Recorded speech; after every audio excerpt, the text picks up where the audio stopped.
New Jersey Governor Chris Christie, former presidential candidate as well, has a new book out. It's called Let Me Finish: Trump, the Kushners, Bannon, New Jersey, and the Power of In-Your-Face Politics. The book is co-written by Ellis Hennigan, a frequent guest on this show. And joining us now to discuss the book is Chris Christie himself.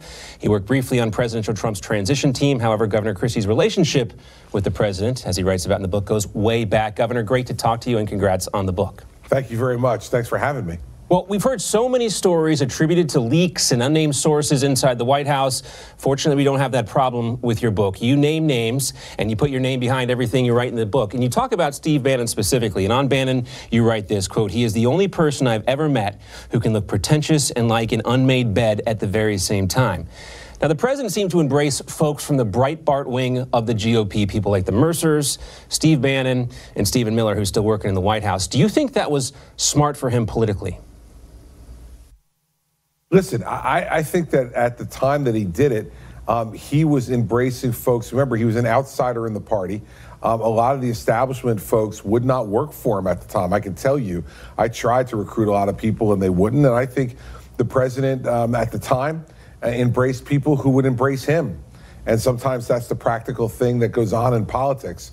But I think that's really was a creation of the atmosphere in the Republican Party at the time, the real divisions that were going on among establishment Republicans and the folks that Donald Trump was leading. So I think that's why that happened. In terms of whether it was smart politically or not, the fact is, I think it was a necessity, and he did what he needed to do. I have a respect for a lot of those folks, and Stephen Miller in particular is somebody that I really enjoyed working with on the campaign on a personal level.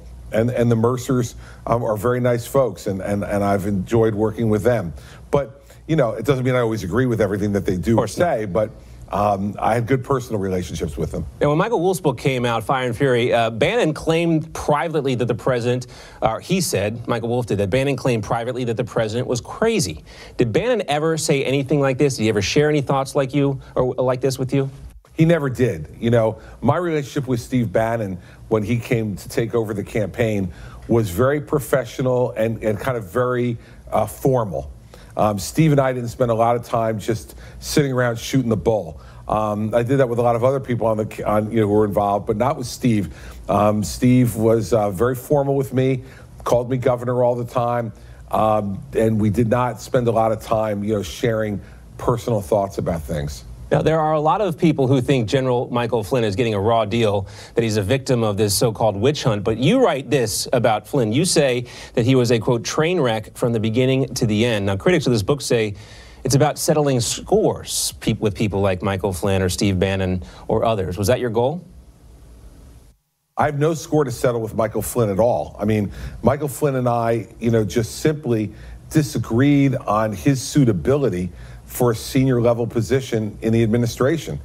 And I felt that way from the first time that I went on a confidential, secure briefing with the president and General Flynn to get an intelligence briefing.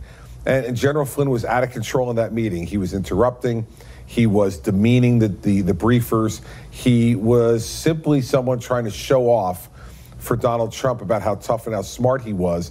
And that stuff continued. And really, right up until the day after the election, when I met with the president to begin to go over transition issues that we had been working on for the 6 months prior to the election, that I said to him one last time, please don't name Michael Flynn National Security Advisor, because he's simply not temperamentally suited for the job.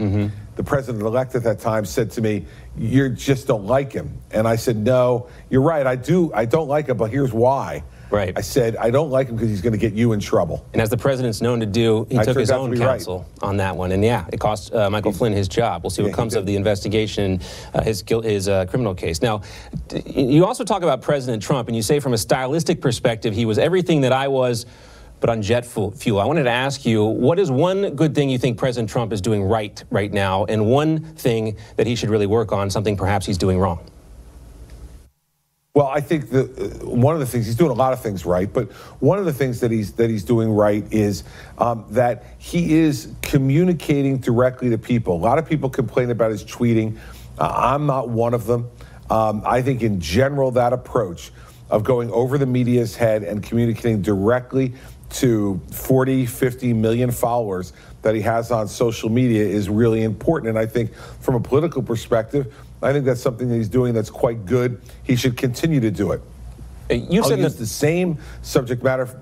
Go ahead. No, I'm sorry. I didn't mean to cut you off there. I was just going to mention that you kind of had the same thing, a different communication, but the same kind of relationship with your constituents in New Jersey. I know you did a lot of those no-holds-barred interviews on New Jersey radio. It's important now to kind of develop that narrative with your constituency. Another topic, too, I wanted to talk to you about. In the past, you said that President Trump had, quote, C-level legal team members for the Mueller probe. Is there any chance that the special counsel may find some evidence that implicates the president in any wrongdoing?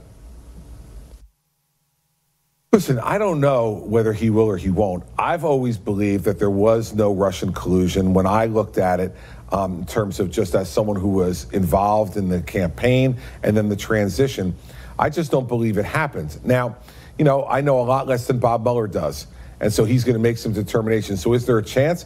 I guess there's always a chance, but I find that chance to be unlikely given my experience with the president. Now, you say some of the harshest criticism in your book for Jared Kushner. He's been called the shadow chief of staff. But let's take a look at another quote from your book, your description of Trump's West Wing. You write here that it's a, quote, revolving door of deeply flawed individuals, amateurs, grifters, weaklings, convicted and unconvicted felons who were hustled into jobs they were never suited for, sometimes seemingly without so much as a background check via Google or Wikipedia. Do you think Jared Kushner is the person most responsible for creating this kind of environment in the West Wing? I think he's very responsible. I think Bannon was responsible as well. I think Priebus was responsible as well in the beginning. I think the three of them were more worried about being close to the president, about being in every meeting with the president, than they were about doing the jobs. And I think, you know, they needed to be focused on, once they threw the transition away, they needed to be focused on getting the right people in the right jobs for the president of the United States. And instead, I think they spent a lot of their time following the president around, making sure they weren't missing something and putting their own interests ahead of the president's interest and, as a result, ahead of the country's interests. The last couple of minutes we have, I want to focus a little bit more on the Trump family. In the book, you describe the relationship between Donald Trump and his children. And people who are close to the president know how much he truly loves and adores his kids and his grandkids. But there are a lot of people who deeply love their kids and don't hire them, especially for jobs that require a lot of experience, like advising the president of the United States. Would President Trump be better off if he didn't have close family members working inside his White House? Listen, I think he would be. It has nothing to do with the talent, the intellect of his children. What it has to do with is that if anybody makes a mistake in government, there are going to be times that you need to fire people. It's very hard to fire someone who you have to have Thanksgiving dinner with. And I just think that we'd all be better off if, in fact, family members remained informal advisors, because they always will be advisors. Families will always advise elected officials. But remaining as an informal advisor as opposed to someone who has a job that's in the West Wing every day, I think would be a much better way of approaching things. But the president has decided to do it this way.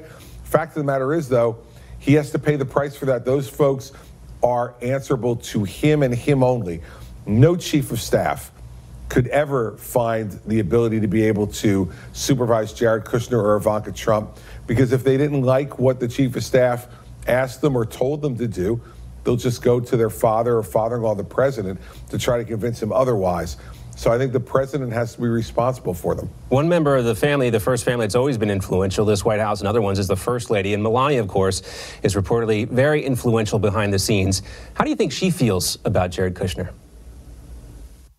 I don't know. I've never spoken to her about him. But what I will tell you is that there's no one more influential with the president than Melania. And Melania does it exactly the right way as far as I'm concerned. She keeps counsel just between her and the president. You never hear about leaking out of the East Wing. You never hear about any of her advice ever being out in the public that she's given to the president. This is a very smart, tough, savvy woman, and she knows exactly how to advise her husband, and she loves her husband. And she's the most important single advisor that he has from the familial perspective. Well, we know someday President Trump will not be running for president. There's even some talk that he might not run in 2020. But when he's not running for president in the future, Governor Christie, you ever see yourself running for president again? You know, you never say never. I'm 56 years old, so I'm young enough to give it another try at some point if I want to. But at this point in my life, I'm about being in the private sector, making some money to put my last 2 children through college, and then we'll see what the future brings. I would never say never to that because I love my country, and I think I have a lot to offer. But those decisions will be made, I think, fairly far into the future. All right, well, we know how expensive college can be, so good luck with that. The new book is called Let Me Finish, Trump, the Kushners, Bannon, New Jersey, and the Power of In-Your-Face Politics. Best of luck in the future, Governor, and thanks for coming into the studio. Thanks so much for having me on. I really appreciate it. Great talking to you. All right, when we come back, much to Nancy Pelosi's dismay, some of the liberals in her party are going wild, talking about killing private health insurance plans, tax rates of 70%. Next, we're going to break down the radical policies that some Democrats have been pushing lately. Thanks for watching. If you'd like to see more live breaking news coverage, exclusive interviews, and videos from Newsmax TV, click subscribe on our YouTube channel, and don't forget to download the free Newsmax TV app for alerts. Newsmax TV, it's real news for real people.